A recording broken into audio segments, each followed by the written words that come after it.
The Red Onion Saloon is a name that echoes through Skagway, Alaska. It's a place where history and the supernatural collide. Built in 1897, this building stands as a raw, unfiltered monument to the Klondike Gold Rush.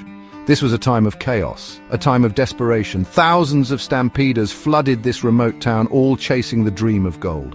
The Red Onion was their first stop for entertainment and their last stop for comfort. Today, it's not just a bar, it's a museum, a time capsule.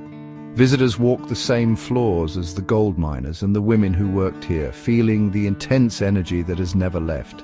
It's a place where the past is very much alive. Skagway was born from gold fever. Before the rush, it was a quiet outpost. Then, in an instant, it became a lawless boomtown. Tents and wooden shacks sprung up everywhere. The streets were mud.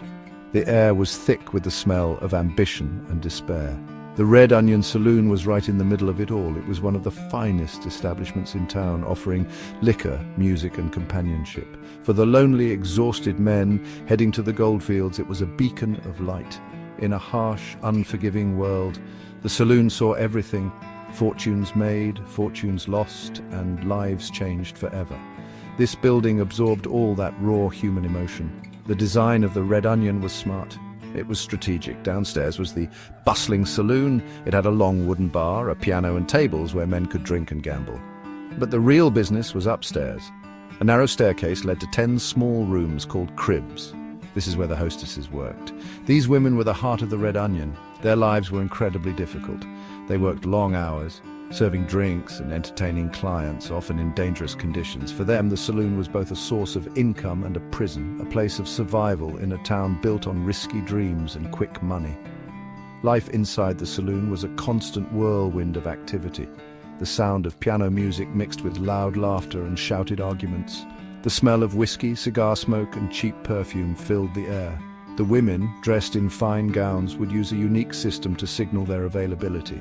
10 dolls, each representing one of the hostesses, sat on the bar. If a doll was sitting up, the woman was free. If the doll was lying down, she was with a client. This system kept the business running smoothly, an organized operation in a world of chaos. But behind the smiles and the music, there was a darkness, an energy that would linger long after the gold was gone. Every haunted location has its main ghost, its most dominant energy. At the Red Onion Saloon, that spirit is Lydia. Her story is one of tragedy and anger. Lydia was one of the madams who worked at the saloon during the gold rush. She was known for her beauty, but also for her fierce jealousy. The legend says she was deeply in love with a man who frequented the saloon. But he was a miner, a man with a wandering eye. When she discovered he had been unfaithful, or perhaps when he left her for the goldfields, she was consumed by a rage that followed her into the afterlife. Lydia's presence is strongest in her former room at the top of the stairs. Her spirit seems trapped by the intense emotions of her life. The most famous stories about Lydia involve her interacting with men who visit the brothel museum. Many male visitors report feeling an icy chill or an unseen hand on their shoulder. Some have even heard a woman's voice whispering in their ear, telling them to get out. It's believed that her jealousy continues from beyond the grave. She despises men who remind her of the one who broke her heart. Her energy is powerful, a cold spot in an otherwise warm room, a warning from the past. The stories of Lydia's haunting are not just whispers, they are shared experiences passed down through generations of staff and visitors.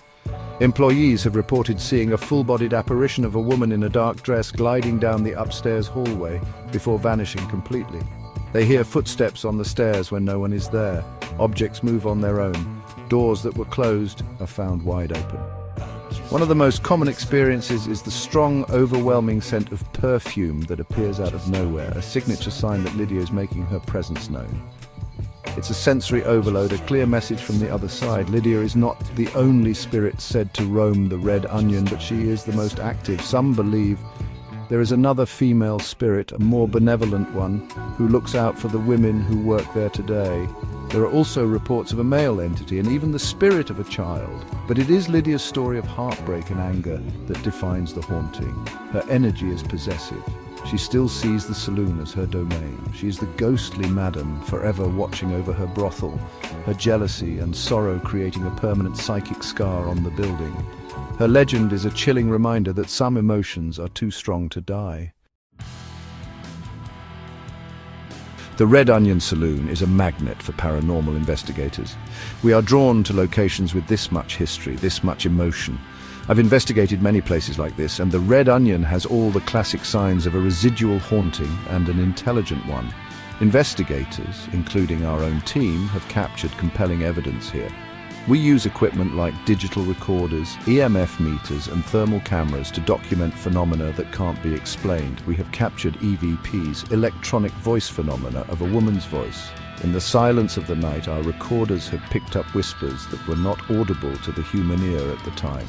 During investigations, the building comes alive. EMF meters, which detect fluctuations in electromagnetic fields, often spike dramatically in Lydia's room and in the main saloon area. These spikes happen with no logical explanation, often coinciding with investigators feeling cold spots or a sense of being watched. We've also documented significant temperature drops on thermal cameras. You can see a human-shaped cold mass appear for a moment and then disappear. This is the kind of hard evidence we look for. It's one thing to hear a story, it's another to capture data that supports the claims of paranormal activity. Of course, not everyone agrees on what is happening. Skeptics offer alternative explanations. They say the old building's creaks and groans are just the sounds of settling wood. Cold spots could be drafts from old windows. They argue that the power of suggestion is strong, especially when guides are telling ghost stories. In a place so rich with history, it's easy for the mind to play tricks. But for those who have had a direct experience, who have felt the touch, heard the disembodied voice, or seen the apparition, the haunting is very real. The debate between belief and skepticism only adds to the mystery of the Red Onion. The evidence collected over years of investigations points to something paranormal. The consistency of the reports is what's most compelling. Year after year, different people report the same things. The scent of perfume, the cold spots in Lydia's room, the feeling of being touched, and the sound of footsteps. It's a pattern, it's a paranormal fingerprint left behind by the spirits who remain. Whether it's Lydia still angry over a lost love, or other residual energies replaying past events, the Red Onion Saloon holds a powerful connection to the other side. It's a place where the veil between worlds feels incredibly thin. The Red Onion Saloon has brilliantly transformed itself from a simple bar into a living museum. It embraces its wild past instead of hiding it.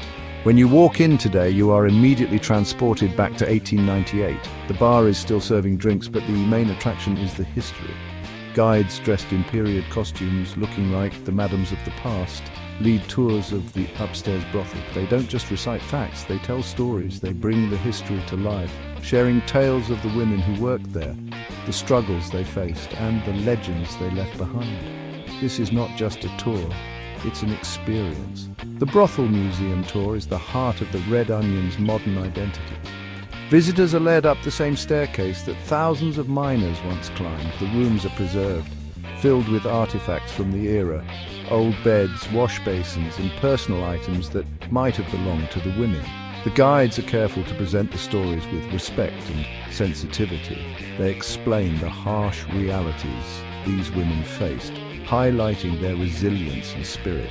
They make it clear that while the stories are entertaining, they are rooted in the real lives of people who struggle to survive in a difficult time. This approach turns a ghost tour into a powerful history lesson.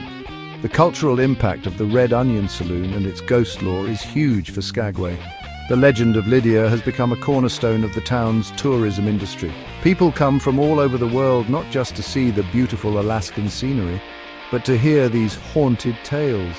The stories are a way to connect with the past on a deeper, more emotional level. They make history personal. By preserving and sharing these legends, the Red Onion ensures that the memory of the Klondike Gold Rush and the people who lived it will not be forgotten. It's a perfect blend of education and entertainment. In the end, the Red Onion Saloon is more than just a haunted building. It is a keeper of stories, a guardian of history. The enduring legacy of Lydia and the other spirits provides a powerful link to Skagway's chaotic and vibrant past. For visitors, it offers a thrilling brush with the supernatural. For the town, it is an irreplaceable landmark that defines its character. The creaking floors, the lingering scent of perfume, and the ghostly whispers are all part of its charm. The Red Onion Saloon stands as a raw, honest testament to the fact that some places and some stories are so powerful they can never truly die.